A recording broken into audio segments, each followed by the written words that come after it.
2022 година според податоците почна со најголема економска активност, рекорден број на увозот и извозот, како и вработувањата во технолошко-индустријските развојни зони.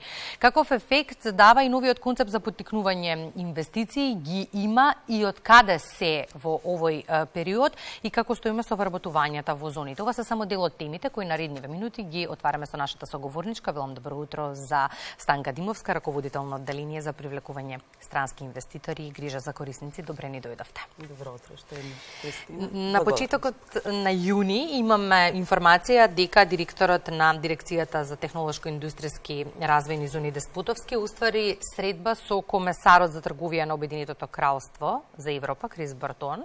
Разговараа за можноста за соработка и инвестиции во Македонија, односно во ТИРС. Оно што ме интересира, какви си заклучоци излегоа по средбата? Токму така, на таа средба главен фокус се даде на можноста за зајакнување на трговските и инвестицијските активности помеѓу двете држави.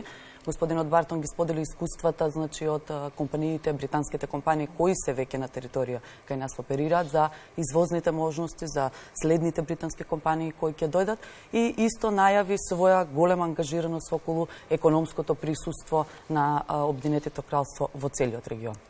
На почетокот на 2022, ова е чинам второ или трето гостување, но го најавивме концептот за поттикнување на странски инвестиции, на кои ТИРС многу амбициозно работи. Оно што ме интересира, колку нови инвестиции има до моментов, функционира ли концептот, од каде се имаме нови инвестиции? Так. Новиот концепт во дирекцијата се имплементираше на почетокот на 2021 година и како беше поздравен од постоечките компании во зоните, а го препозна и потенцијалните инвеститори со тоа што ние веќе имаме 10 од постоечките компании во ТИРС зоните го зголемија своето производство, значи ги проширија своите капацитети, кои во втора фаза, кои во трета фаза, а веќе во завршна, еве слободно може да кажеме, денес утре ќе се објават и најголемите 3 инвестиции, од кои едната е на вистина голема, ќе дава големи плати, збориме големи плати, и ние многу чест да го потенцираме тоа, затоа што цел ни беше сите нови инвеститори кои што ќе дојдат, значи да ги зголемат пред се и платите, за да ефектот од инвестиции, нови инвестиции во нашата држава биде и го осети и вработениот, не само државата и инвеститорот.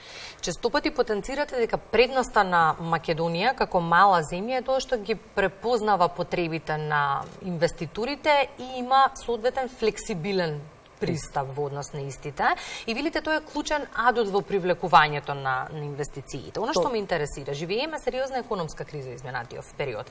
Влијае ли истата на инвеститорите и во колкава мера? Секако дека сите случувања во светот влијаат и како, меѓутоа кај нас дава еден охрабрувачки и позитивен, имаме позитивен тренд на зголемување на извозот и на вработените во зоните. Што тоа значи? Значи само за 5 месеци, нема да даваме полугодишна анализа, тоа ќе биде наредната недела за да го заокружиме и месец јуни. Значи само во првите 5 месеци од годината имаме 1,4 милиарди евра извоз од технолошко-индустријските развојни зони и креирани нови 600 работни места. Тоа е тоа е за поздравување. Тоа се должи и на едно шалтерскиот систем на пристап на едно место кое го воведувавме, затоа што со секој инвеститор се работи индивидуално. Тој добива индивидуална поддршка, тој добива индивидуален пакет за државна помош, кој што има ефекти и кај него во работата, меѓутоа има бенефити и за нас како држава. Се оди, значи, на тој принцип да се овозможи, значи, што по отворен диалог меѓу инвеститорите и да се прати таа ситуација. До сега, значи, само имаме раст. Не дека нема потешкоти, се работи на тоа да се отклонат колку што може побрзо, меѓутоа немаме застој во работата на ТИРС зоните и тоа го покажуваат бројки. И во рамки на новиот циклус активности кои ги реализират изминатиот период и промотивната кампања за инвестициски можности во Македонија во соработка со британски економист, кој што главно се базира на работењето на компаниите и успехот на истите по анализите. Токму така, тој нов инвестициски циклус е за нови инвестиции и привлекување на земји од Западна Европа, од САД, од Источна Азија. Меѓутоа, сега нема да збориме ние за нас и за тоа да ги кажуваме условите зошто да дојдете во Македонија, туку бројките кои што ќе ги споделиме на 10 годишна анализа за работењето на компаниите и самите компании нивното искуство ќе го споделат и ќе кажат зошто има бенефит да се дојде во нашата држава, да се инвестира и како тие постигнуваат само раст во своето производство. Немаат застој. Ниту една компанија не се затвори во текот на пандемијата, еве и со ситуацијата со Украина. Напротив, значи се зголемува капацитетите се зголемуваат и се размислува на проширување. Во еден од одговорите во текот на разговорот споменавте имаме одредени предизвици во однос на работата на фабриките во технолошко-индустријските развојни зони. Предпоставувам квалификуваната работна сила е еден од сериозните предизвици, бидејќи кубуриме со истата. Во кој сегмент најмногу има потреба од работници? Ние даваме целосна подршка на компаниите, се воведе и нова мерка, каде што до 50% се добива подршка за обуките, специфични обуки кај компаниите. Секојдневно работиме на пристапот на вештини, како во средното образование, така и во високото образование. Неколку од компаниите се со дуалното образование, каде што ги спремаат стручните средни кадри уште од средно училиште. Тоа се неколку компании. Деновите, значи, активно разговараме со неколку престижни универзитети од Германија за соработка на едно повисоко ниво, значи да се воспостават такви некои стручни обуки во високото образование и на тој начин, значи, таа наша квалификувана работна сила да дојде да работи во овие компании кои што оперираат во зоните и да работат во европски услови. Затоа што навистина условите во компаниите во зоните се со европски стандарди и сега само да се трудиме и платите да дојдат до европски стандарди. Токму тоа сакав да го предискутираме, бидејќи стандардите е добро што се европски, но очекуваме веројатно и платите да бидат исти, за да не одат по извесно време да работат во странство во ист тип на фабрики и производства. Так. Што е неопходно да се задржи квалификуваната сила во да им се даде можност, пред се прво, со сите тие дуални образованија, со сите, ние склучивме и неколку меморандуми за соработка со Техничкиот факултет од Штип. Сега брзо ја најави директорот и ТИР Скопје 3, значи таму дефинитивно целта на таа зона е да ја зближиме, да направиме директна соработка помеѓу бизнис заедницата и техничките факултети. Мора и кај нас академијата да се вклучи. Значи ќе бидат вклучени сите технички факултети од Скопје, од Тетово, од Штип, од целата држава. И на крајот на денот најбитната алатка е во тоа што да не се квалификуваме веќе како држава која нуди ефтина работна сила, туку да се направи една конкуренција и навистина странските инвеститори, значи да знаат дека тука имаат квалификувана работна сила, меѓутоа мора да се плати таа квалификувана работна сила, а бенефитот за нас ќе биде нашите млади да не заминуваат од границите на нашата држава. Споминавме во неколку наврати дека живееме сериозна економска криза, која што секако се одразува и на работата на фабриките, кои што се обидуваат некако да се прилагодуваат на новонастанатата ситуација. Една од идеите како да се работи со пониски сметки беше да се постават сончеви колектори на крововите на фабриките, што како иницијатива го даде и директорот на делегацијата на германско стопанство Патрик Мартенс во последниот разговор со премиерот Ковачевски.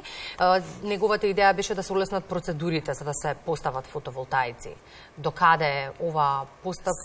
Се работи на тоа. Мислам дека зборевме и во претходното интервју, тогаш се почна со студијата, за да се направи студија за фотоволтаична централа во ТИРС зоните. Ние сме веќе на крај, денови ќе биде соопштена за јавноста. Станува збор за фотоволтаична централа од 45 до 50 мегавати, која што ќе ги обслужи и постојаните компании и компаниите кои што допрва ќе сакаат да инвестираат, што име предуслов веќе да изворот биде од обновливи, производството на нивните производи, значи да биде од обновливи извори. Тоа го залагаат, тоа го бара и Европската унија од нас. Така да, значи, секогаш сме тука, ќе помогнеме колку што можеме, затоа што компаниите во зоните се ограничени. Доколку тие постават сами по голема количина за сопствени потреби, меѓутоа ако се постават по големи количини, тие не можат таа истата да ја продадат, затоа што дејноста во која што оперираат во зоните не е продажба на електрична струја. Меѓутоа се работи. Значи ние и со на крајот на 2021 со зелениот стратешки фонд што го најавија владата и Министерството за финансии во концепти на тоа ќе ја дадеме таа, значи, фотоволтаична централа на, пошто не може да ја оперираме и ние како дирекција, на под јавно-приватно партнерство и да се има бенефити за компаниите и за постоечките и за тие што доаѓаат и за нас. Ризиците од глобалните случувања се видливи и очекувани и не знаеме до каде ќе оди работата, бидејќи се уште живееме во неизвестност поврзана со актуелните случувања во Украина. Има ли тирс аз во ракавот во однос на последиците кои ќе ги предизвика целата оваа ситуација и како да се заштитат? Секогаш, значи, од почетокот, како беше и пандемијата, така и продолживме и со ситуацијата во Украина, значи нон-стоп сме во еден отворен диалог, на дневно ниво, да не кажам дека малте не со сите компании комуницираме, секогаш сме отворени, секогаш сакаме да помогнеме и пак ќе кажам позитивниот тренд кај нас како да не сме во во криза и се надеваме, значи, и тоа не охрабрува и затоа ги правиме сите секој месец, знаете, ние излегуваме со анализи и сакаме низ бројки, низ реални факти да видиме дали е тоа така, да не биде само на муабет. Дека да, компаниите во зоните извезуваат. Меѓутоа, колку извезуваат, како извезуваат и кој извезува. Да не биде тоа 3 компании извезуваат, а другите стагнираат.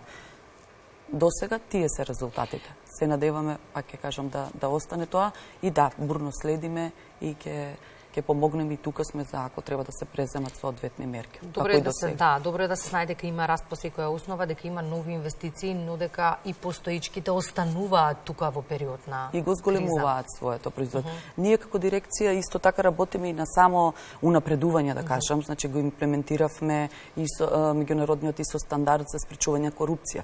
Една од првите државни институции кои што веќе го воведовме и тоа за инвеститорите и како значи да работиш по тие стандарди, по меѓународни стандарди, исто така и ИСО 9001 за квалитет на работата и се трудиме секојдневно, значи да ја унапредиме нашата работа, да го издигнеме на едно посебно ниво квалитетот на работа затоа што сме во директен контакт со странските инвестиции кои што бараат услови како во Европа, не. И добро е да се знае за сите оние кои што работат во технолошко-индустријските развојни зони дека ќе го задржат своето работно место и во период на економска криза. Да, затоа од тој аспект, значи секој месец излегуваме со реални бројки, со конкретни бројки за и на тие луѓе да им се даде сигурност и да знаат дека работат во компании кои што во моментот, сега се следи ситуацијата, нели не знаеме утре, никој не знае од нас утре што ќе биде, меѓутоа да во моментот компаниите во тие зоните се и tekako стабилни, работат со